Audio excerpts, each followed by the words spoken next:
Hello दोस्तों, स्वागत है आप सभी का आपके अपने YouTube channel white page exam पर। तो दोस्तों मैं हूं साजिद और आज फिर मैं हाजिर हूं आपके सामने एक और नई क्लास के साथ। दोस्तों आज की जो हमारी क्लास का टाइटल और थंबनेल आप सभी देख चुके होंगे। दोस्तों आज हम बात करते हैं क्लास 10th। दोस्तों आज हम बात करते हैं क्लास 10th वाणिज्य, जिसे आप कॉमर्स बोलते हैं। क्लास 10th वाणिज्य जिसे आप सभी कॉमर्स बोलते हैं। और दोस्तों आज हमारा चैप्टर नंबर 18 होगा, जिसे हम बोलते हैं सीमांत तुष्टिगुण उपयोगिता हास्य नियम यानी सीमांत दृष्टिकोण आप सभी जानते हैं जो उपयोगिता बोलते हैं। मैंने अभी आपको इससे पिछले चैप्टर में इसके बारे में बताया था। तो दोस्तों आज हम इस चैप्टर के बारे में कंप्लीट डिटेल में आज आपको दूंगा कि ये चैप्टर क्या होता है और इससे बनने वाले जो पिछले 10 साल के क्वेश्चन थे वो भी मैं आज आपको हल कराने वाला हूँ। तो दोस्तों आप सभी वीडियो शुरू करने से पहले जो चैनल पर नए हो चैनल को कर दो सब्सक्राइब और इस वीडियो को कर दो अपने दोस्तों तक जरूर शेयर। और दोस्तों हाँ, यानी एक प्यार सा कमेंट यानी कमेंट बॉक्स में जरूर टाइप करके जाना कि ये सभी वीडियो आप सभी को कैसी लग रही है, पसंद आ रही है या नहीं आ रही है, ये क्या चीज़, यानी मैं आपको सभी के इनके बारे में आज आपको कंप्लीट डिटेल देने वाला हूँ। तो दोस्तों तो यानी हमारा यूपी बोर्ड एग्ज़ाम होगा क्लास 2023 में। आप सभी जानते हैं कि 2023 में यूपी बोर्ड की परीक्षाएं बिल्कुल हमारे सिर पर हैं, यानी हमारी 16 फरवरी से परीक्षाएं स्टार्ट होने वाली हैं। दोस्तों 16 फरवरी से परीक्षा स्टार्ट होने वाली है और दोस्तों मैं उसमें आपके मोस्ट इंपॉर्टेंट क्वेश्चन करा रहा हूँ। दोस्तों जो भी इंपॉर्टेंट क्वेश्चन बन सकते हैं आपके लिए, मैं वो सभी आपको क्वेश्चन यानी वीडियो के माध्यम से करा रहा हूँ दोस्तों। तो दोस्तों हमारा चैप्टर नंबर 18 होगा, सीमांत तुष्टिगुण उपयोगिता ह्रास नियम होगा। दोस्तों क्लास 10th होगी, वाणिज्य कॉमर्स होगा। दोस्तों सभी क्वेश्चन 2012 से लेकर 2022 तक की बोर्ड परीक्षा में पूछे गए, यानी 2012 से लेकर 2022 तक की बोर्ड परीक्षा का मतलब है दोस्तों यानी पिछले 10 साल के क्वेश्चन मैं आपको लेकर आ रहा हूँ। हर चैप्टर के जो पिछले 10 साल में रिपीटेड क्वेश्चन है दोस्तों, ये सभी क्वेश्चन मैं आपके सामने लेकर आ रहा हूँ, जो कि आपके लिए बहुत ही इंपॉर्टेंट होने वाले हैं। दोस्तों टारगेट 23 फरवरी 2023 70 नंबर पक्के। टारगेट 23 फरवरी 2023 70 नंबर पक्के होंगे दोस्तों। तो दोस्तों आप सभी ये भी जानते हैं कि हमारे चैनल पर कक्षा 10 और कक्षा 12 के कंप्लीट सिलेबस की तैयारी कराई जा रही है, वो भी चैप्टर वाइज। यानी कक्षा 10 और कक्षा 12 के कंप्लीट सिलेबस की तैयारी कराई जा रही है चैप्टर वाइज। तो दोस्तों अगर आप कक्षा 10 और कक्षा 12 में हो या 11 या कक्षा 9th में हो तो दोस्तों जब भी आप चैनल को जरूर सब्सक्राइब करके रखें और बेल आइकन को भी दबाएं, क्योंकि आपके आने वाली अगली बोर्ड परीक्षाओं के लिए भी बहुत ही महत्वपूर्ण क्लास है ये वाली सभी, जो आपको बोर्ड परीक्षा में टॉपर बना देगी। तो दोस्तों टारगेट 23 फरवरी 2023 70 नंबर पक्के की। दोस्तों आप सभी जानते हैं कि जो हमारा केमिस्ट्री का जो हमारा कॉमर्स का पेपर है वो हमारा 23 फरवरी को होने वाला है, यानी 23 फरवरी को होगा दोस्तों। 70 नंबर आपके पक्के हो जाएंगे, तो दोस्तों आप जरूर जुड़े रहें। तो दोस्तों शुरू करते हैं आज की अपनी क्लास। दोस्तों सबसे पहला क्वेश्चन देखेंगे। पहला क्वेश्चन क्या कह रहा, वो कह रहा है कि सीमांत उपयोगिता हास्य नियम का कथन लिखो, यानी सीमांत उपयोगिता हास्य नियम का कथन लिखो। क्या होता है 2019 और 20 में पूछा गया कि सीमांत उपयोगिता हास्य नियम का कथन लिखो, 2019 और 20 में पूछा गया है। तो दोस्तों जो मनुष्य किसी समय विशेष पर किसी वस्तु का अधिकाधिक मात्रा में उपयोग करता है, यानी अगर कोई मनुष्य किसी भी चीज़ का अधिक से अधिक मात्रा में उपयोग करता है तो प्रत्येक बाद वाली मात्रा की उपयोगिता घटती जाती है। तो उसके बाद आने वाली मात्रा की उपयोगिता घटती जाती है। तो दोस्तों ध्यान रखना कि अगर जो मनुष्य किसी वस्तु को किसी समय विशेष पर यानी कोई समय विशेष पर किसी वस्तु का अधिकाधिक मात्रा में उपयोग करता है, यानी अधिक मात्रा में उपयोग करता है, तो प्रत्येक बाद आने वाली मात्रा की उपयोगिता घटती जाती है। क्या उसकी उपयोगिता घटती जाती है। अब दोस्तों देखते हैं अगला क्वेश्चन क्या कह रहा है। वो कह रहा है कि उपयोगिता हास्य नियम का महत्व बताओ, यानी उपयोगिता हास्य नियम का क्या महत्व है, इसके महत्व के बारे में दोस्तों उसने पूछा है। तो दोस्तों हम इसके महत्व को बताएंगे कि इसका महत्व क्या है दोस्तों। तो दोस्तों 2017 और 18 में क्वेश्चन हमारा पूछा गया था कि उपयोगिता हास्य नियम का महत्व बताए, क्या महत्व होता है। 2017 और 18 पूछा गया। तो यह नियम मांग की व्याख्या करता है, यानी क्या करता है। तो दोस्तों यह नियम किसकी व्याख्या करता है, उपयोगिता हास्य नियम की महत्व बताए। तो यह नियम क्या करता है, यह नियम मांग की व्याख्या करता है, यानी कितनी वस्तु की कितनी मांग है इस चीज़ की व्याख्या करता है। नंबर 2, यह नियम आधुनिक कर प्रणाली का आधार है। यह नियम जो होता है आधुनिक कर प्रणाली, जो वर्तमान में कर प्रणाली चल रही है उसका क्या आधार होता है, आधुनिक कर प्रणाली का आधार होता है। यह नियम विनिमय मूल्य तथा प्रयोग मूल्य को बताता है, यह विनिमय मूल्य तथा प्रयोग मूल्य को बताता है। तो कौन सा नियम, यानी उपयोगिता हास्य नियम क्या बताता है वो एक बार यानी दोस्तों ध्यान से देखिए। इसका आप स्क्रीनशॉट भी ले सकते हैं या इसका जो पीडीएफ है white page exam Telegram channel पर प्रोवाइड करा दूंगा, आप जाकर वहाँ से भी पीडीएफ डाउनलोड कर सकते हैं। और दोस्तों बाकी जो हमारे चैनल पर क्लास है, अगर आप सभी को किसी भी क्लास का पीडीएफ चाहिए तो दोस्तों क्या तो आप मुझे कमेंट बॉक्स में टाइप कर दें या हमारे टेलीग्राम चैनल पर जाकर वहाँ भी टाइप कर दें कि सर हमें इस चीज़ का पीडीएफ चाहिए, मैं उसका पीडीएफ या जो उसके नोट्स है मैं आपको प्रोवाइड करा दूँगा। यानी यह नियम मांग की व्याख्या करता है। या किसकी व्याख्या, ये जो नियम होता है मांग की, किस वस्तु की कितनी मांग है उसकी व्याख्या करता है। दूसरा कह रहा है कि यह नियम आधुनिक कर प्रणाली का आधार है, यानी जो वर्तमान में कर प्रणाली चली है उसका आधार है। और यह नियम विनिमय मूल्य तथा प्रयोग मूल्य को बताता है। यह विनिमय मूल्य और प्रयोग मूल्य को बताता है। अब प्रश्न नंबर 3 कह रहा है कि सीमांत उपयोगिता हास्य नियम के 2 अपवाद लिखो। यानी सीमांत उपयोगिता हास्य नियम के 2 अपवाद लिखो। यानी दोस्तों इसमें जो अब की बार पूछा गया वो कह रहा है कि इसके 2 अपवाद लिखो। इसके अपवाद के बारे में पूछा, तो दोस्तों इसके अपवाद की बात करेंगे। 2020 में ये वाला क्वेश्चन आया था कि सीमांत उपयोगिता हास्य नियम के 2 अपवाद, यानी अपवाद के बारे में पूछ रहा है। तो दोस्तों अपवाद के बारे में लिखेंगे, यह किसी वस्तु की कम इकाई होने पर, यानी अपवाद क्या है, यानी यह किसी वस्तु की कम इकाई होने पर यह नियम लागू नहीं होता। यानी अगर किसी वस्तु की कम इकाई है तो उस पर यह नियम लागू नहीं होता। नंबर 2, मादक वस्तु जैसे शराब इत्यादि के उपभोग से में यह लागू नहीं होता। उसमें भी यह क्या होगा, उसमें भी यह लागू नहीं होगा। तो दोस्तों ध्यान रखना, सीमांत उपयोगिता हास्य नियम के 2 अपवाद लिखो। एक तो यह किसी वस्तु की कम इकाई होने पर, यानी अगर किसी वस्तु की कम इकाई है तो यह होने पर यह नियम लागू नहीं होता है। क्या होगा, यह नियम लागू नहीं होता।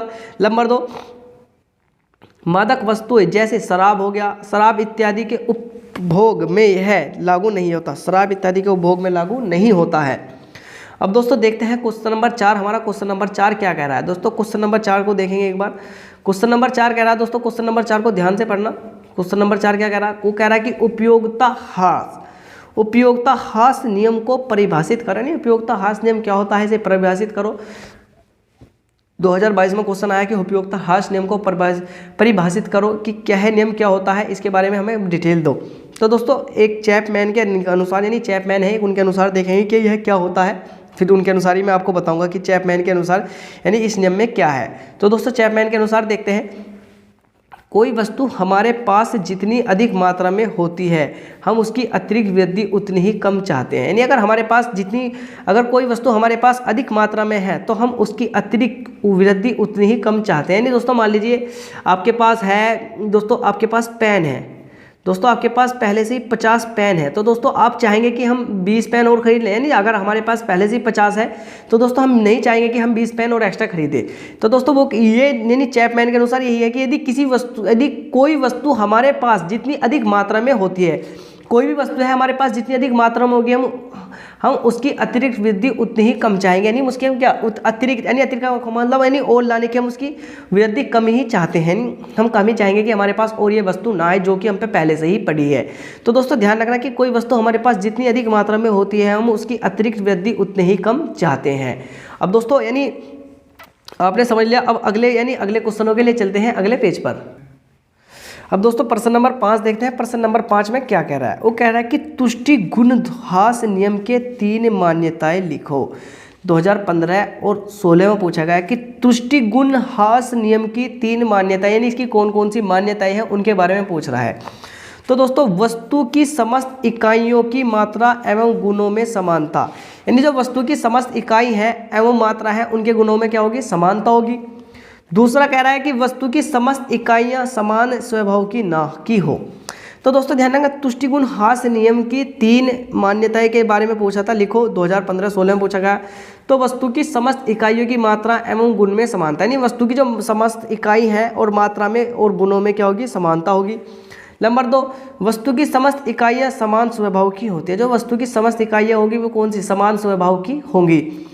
उपभोग के समय में अंतर ना हो, उपभोग के समय में क्या होगा, उपभोग के समय में अंतर ना हो। तो दोस्तों ध्यान रखना, उपभोग के समय में अंतर ना हो। अब उपयोगिता हास्य नियम को परिभाषित करो, इसकी 2 मान्यताएं लिखो। 2014, 16, 17 और 19, यानी उपयोगिता हास्य नियम को परिभाषित करो, इसकी 2 मान्यताएं लिखो। क्या होता है दोस्तों, इसके बारे में लिखेंगे। तो दोस्तों 2014, 15, 17 और 19 में पूछा गया है दोस्तों ये क्वेश्चन। तो साधारणतः बोलचाल की भाषा में, दोस्तों साधारणतः बोलचाल की भाषा में तुष्टि गुण अथवा उपयोगिता का अर्थ वस्तु की लाभदायकता से लगाया जाता है। यानी साधारण बोलचाल की भाषा में तुष्टि गुण अथवा उपयोगिता का अर्थ वस्तु की लाभदायकता से लगाया जाता है, लेकिन अर्थशास्त्र में इसका प्रयोग व्यापक अर्थ में किया जाता है। अर्थशास्त्र में किसी वस्तु को किसी समय पर किसी वस्तु के उपभोग से प्राप्त संतुष्ट को उस वस्तु का तुष्टिगुण का या उपयोगिता कहते हैं। दोस्तों अब एक बार वो समझेंगे क्या होता है। उसने पूछा था उपयोगिता हास्य नियम की को परिभाषित करो, इसके 2 मान्यताएं लिखो। तो दोस्तों साधारण बोलचाल की भाषा में तुष्टिगुण अथवा उपयोगिता का अर्थ वस्तु की लाभदायकता से होता है। यानी सामान्यतः साधारण बोलचाल में भाषा में तुष्टिगुण अथवा उपयोगिता का जो अर्थ होता है वस्तु की लाभदायकता से वो लगाया जाता है, ठीक है, लगा लिया। लेकिन अर्थशास्त्र में इसका प्रयोग व्यापक अर्थ में किया जाता है। लेकिन अर्थशास्त्र में जो इसका प्रयोग करेंगे व्यापक यानी एक बड़े उस पर करते हैं, व्यापक उस पर करते हैं, व्यापक में क्या जाता है, व्यापक में अर्थ में क्या जाता है। अर्थशास्त्र में किसी व्यक्ति को किसी समय की और किसी वस्तु के उपभोग से प्राप्त संतुष्टि को उस वस्तु का संतुष्ट या उपयोगिता कहते हैं। यानी दोस्तों अर्थशास्त्र में अगर किसी व्यक्ति को यानी कोई व्यक्ति है किसी वस्तु से यानी किसी वस्तु के यानी कोई व्यक्ति है उसने वो कोई वस्तु लाया खरीद के किसी वस्तु के उपभोग से प्राप्त, जब वह उसको उपभोग कर लेगा और उससे जो अगर उसे संतुष्टि मिलेगी, संतुष्टि को हुई वस्तु की तुष्टिगुण या उपयोगिता कहते हैं, उपयोगिता कहते हैं। अब दोस्तों देखते हैं इसकी उपयोगिता के लक्षण, देखते हैं उपयोगिता के लक्षण कौन कौन से हैं। उपयोगिता आवश्यकता पूर्ति की क्षमता है। यानी उपयोगिता जो होती है क्या होती है, हमारी आवश्यकता की पूर्ति करने की क्षमता अपने पास रखती है, तो उपयोगिता आवश्यकता पूर्ति की क्षमता है। नंबर 2, उपयोगिता वस्तुगत नहीं होती। जो उपयोगिता है वह वस्तुगत यानी एक दूसरे की वस्तु पर नहीं होती, यानी वस्तुगत नहीं होती है। उपयोगिता व्यक्तिगत होती है। तो उपयोगिता वस्तुगत यानी वस्तु के उस रूप में नहीं होती, उपयोगिता होती है व्यक्तिगत होती है। यह उपभोक्ता तथा वस्तु के पारंपरिक संबंध पर निर्भर करती है। यानी जो यह होती है जो सीमांत उपयोगिता होती है, यानी साधारणतः बोलचाल में जिसे हम संतुष्टि कहते हैं, संतुष्टि जो होती है दोस्तों तुष्टिगुण संतुष्टि क्या होती है, यानी उपयोगिता आवश्यक की क्षमता होती है, ठीक है। उपयोगिता वस्तुगत नहीं होती। जो उपयोगिता होती है वह दोस्तों वस्तुगत नहीं होती बल्कि उपयोगिता व्यक्तिगत होती है। यानी यह वस्तुगत नहीं होगी बल्कि क्या होगी, व्यक्तिगत होगी। तो दोस्तों ध्यान रखना उपयोगिता वस्तुगत न होकर व्यक्तिगत होती है। यह उपभोक्ता तथा वस्तु के पारंपरिक संबंधों पर निर्भर रहती है। यानी यह उपभोक्ता तथा एक तो दोस्तों उपभोक्ता और दूसरी वस्तु के पारंपरिक संबंधों पर निर्भर रहती है। किसके, वस्तु के पारंपरिक संबंधों पर निर्भर रहती है। और नंबर 5, यह लाभदायक तथा हानिकारक दोनों ही प्रकार की वस्तुओं में पाई जाती है। एक तो लाभदायक वस्तुओं में भी और हानिकारक वस्तुओं में दोनों में पाई जाती है। तो दोस्तों इसके लक्षणों का ध्यान रखना, एक बार वो समझिए। उपयोगिता आवश्यकताओं की पूर्ति की क्षमता है, ठीक है। जो उपयोगिता होती है वो आवश्यकताओं की यानी आवश्यकता पूर्ति की क्षमता करती है, ठीक है। उपयोगिता वस्तुगत नहीं होती। मैंने बताया था कि जो उपयोगिता होती है वो वस्तुगत नहीं होती बल्कि उपयोगिता व्यक्तिगत यानी व्यक्ति से संबंधित होती है। यानी उपयोगिता कैसी होगी, उपयोगिता व्यक्तिगत होती है। यह उपभोक्ता तथा वस्तु के पारस्परिक संबंधों पर निर्भर करती है। यह उपभोक्ता तथा वस्तु के पारस्परिक संबंधों पर क्या निर्भर करती है। यह लाभदायक तथा हानिकारक दोनों ही प्रकार की वस्तुओं को पाई जाती है। यानी कोई वस्तु चाहे लाभदायक हो या हानिकारक हो, दोनों प्रकार की वस्तुएं पाई जाती है। तो दोस्तों यह थी हमारी क्लास। आई होप कि दोस्तों आपको क्लास बहुत अच्छी लगी होगी। और दोस्तों अगर आपको क्लास बहुत अच्छी लगी हो तो दोस्तों आप चैनल को जरूर सब्सक्राइब करना मत भूलना। और दोस्तों हाँ, एक प्यार सा कमेंट बॉक्स में जरूर टाइप कर देना कि ये सभी वीडियो आप सभी को कैसी लग रही है, आपके समझ में आ रही है या नहीं आ रही है, आपको कैसी लग रही है। तो दोस्तों यानी हमारा केमिस्ट्री का जो था हमारा केमिस्ट्री का था दोस्तों, फिर ये हमारा जो वाणिज्य यानी कॉमर्स का हमारा चैप्टर नंबर 18 था दोस्तों। इससे अलग हमारा एक चैप्टर और रह गया है जिस चैप्टर को हम करेंगे यानी अगली वीडियो के अंदर। दोस्तों उस चैप्टर के बारे में मैं कराकर आपकी कॉमर्स पूरी हो जाएगी। और दोस्तों आप इससे यानी जो कॉमर्स के पिछले 10 साल के क्वेश्चन थे दोस्तों, वे आप सभी वे क्वेश्चन पढ़ चुके होंगे जो पिछले 10 साल में हमारे रिपीटेड हुए थे। तो दोस्तों जो हमारी पीछे की वीडियो है वे सभी वीडियो जरूर देखें। मैं उन सभी वीडियो की जो प्ले लिस्ट का लिंक है, जो प्ले लिस्ट है वो डिस्क्रिप्शन में दे रहा हूँ, प्ले लिस्ट का लिंक डिस्क्रिप्शन में दे रहा हूँ। आप जाकर वहाँ से सभी वीडियो की वे वीडियो देख सकते हैं। मैं उन सब की जो लिंक है वो डिस्क्रिप्शन में दे रहा हूँ। तो दोस्तों आप सभी वहाँ से जाकर वे वीडियो देख सकते हैं। तो दोस्तों उम्मीद करता हूँ कि आपको ये क्लास बहुत ही ज़्यादा अच्छी लगी होगी। और दोस्तों अगर आपको ये क्लास बहुत अच्छी लगी हो तो दोस्तों आप हमारे चैनल को सब्सक्राइब करना मत भूलना और अब इस वीडियो को अपने दोस्तों तक जरूर शेयर कर देना। तो दोस्तों अगर आप यानी कक्षा 10 के यानी जो हमारी क्लास 10th वाणिज्य होती है दोस्तों, अगर आप इसका मॉडल टेस्ट भी देना चाहते हैं, यानी जो अगर आप अपनी तैयारी बेहतर करना चाहते हैं तो दोस्तों आप इसका मॉडल टेस्ट भी लगाइए। तो दोस्तों हमारे चैनल पर यानी कॉमर्स का मॉडल टेस्ट अवेलेबल है और वो भी लगभग 10 मॉडल टेस्ट अवेलेबल है दोस्तों। कुछ तो पहले से ही हैं और दोस्तों मैं अब नए 2023 के अनुसार मैं कुछ मॉडल टेस्ट अब आपको कराने वाला हूँ। तो दोस्तों अगर यानी आप उन सभी मॉडल टेस्ट को जरूर दें और अपनी तैयारी को परखें कि आपकी तैयारी कितनी किस सब्जेक्ट की है या नहीं है। तो दोस्तों मैं उन सभी का और यानी उस लिंक भी उसका डिस्क्रिप्शन में दे दूँगा, आप जाकर वहाँ से देख सकते हैं। दोस्तों हमारे पास हमारे कॉमर्स का नहीं दोस्तों, हिंदी का, इंग्लिश का, साइंस का, जो यानी किसी का भी दोस्तों आप सभी के मॉडल टेस्ट जरूर देख सकते हैं। तो दोस्तों यानी मिलते हैं और किसी वीडियो में, तब तक वीडियो देखने के लिए आप सभी दोस्तों का दिल से धन्यवाद।